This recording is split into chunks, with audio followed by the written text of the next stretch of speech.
जय जगन्नाथ। आशा करुच्ची नूतन वर्षटी आपण मानकर भलरे कटि मु किछि कहवा पूर्व प्रथमे आपण ए भिडियोटी भल भाव देखंतु।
हाँ सांग मैंने आपण मैंने जो वीडियो देखिले ये वीडियोटी आम ओडिशार अन्य को जगार नहीं, ये आम ओडिशार 187 पद पाई 9000 परीक्षार्थी परीक्षा देथिले।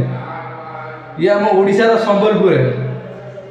हाँ आज्ञा 24टी पुलिस स्टेशन रे 187टी होम गार्ड 24टी पुलिस स्टेशन रे 187टी होम गार्ड नियुक्ति पाई ये परीक्षा होता।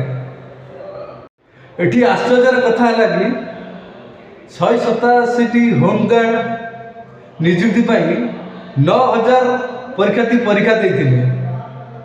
एठी योग्यता था सर्वनिम्न 5म श्रेणी पास।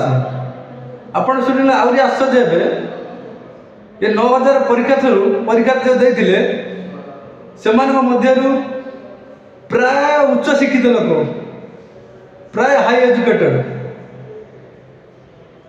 10th +2 +3 ITI diploma degree MCA MBA computer science एमती बहुत हाई एजुकेटेड वाला परीक्षा देते सामान्य होम गार्ड पर।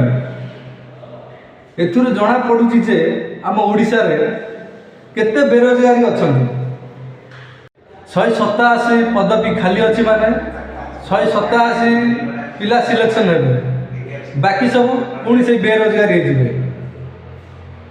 सरकार जदि ये बेरोजगार प्रति ध्यान न देवे एमती प्रति वर्ष हजार हजार लोक बेरोजगार हो बेरोजगार है फल से भूल रास्तार जी।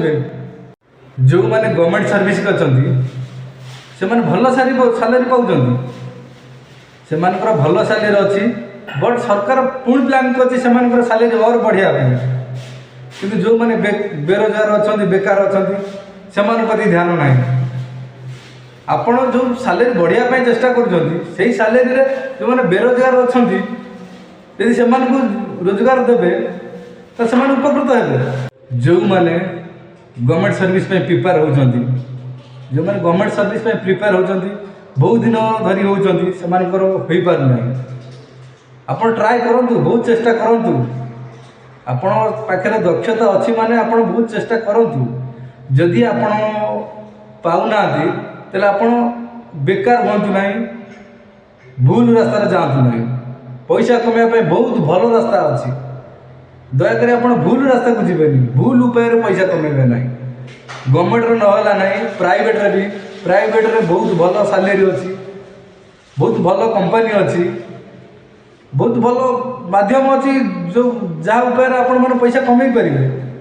आप चेष्टा करूँ आपंकर एजुकेशन हिसाब से आप एजुकेशन हिसाब से आप चेष्टा करूँ पैसा कमाइबा बहुत भल रास्ता अच्छी। आप बेकार है बसिले प्रोब्लेम, बेकार है माइंड खराब आड़ को जीव, खराब आड़ को गले आप खराब रास्ता बाछे, खराब रास्ता न बाछिकी से भल रास्ता बाछंतु।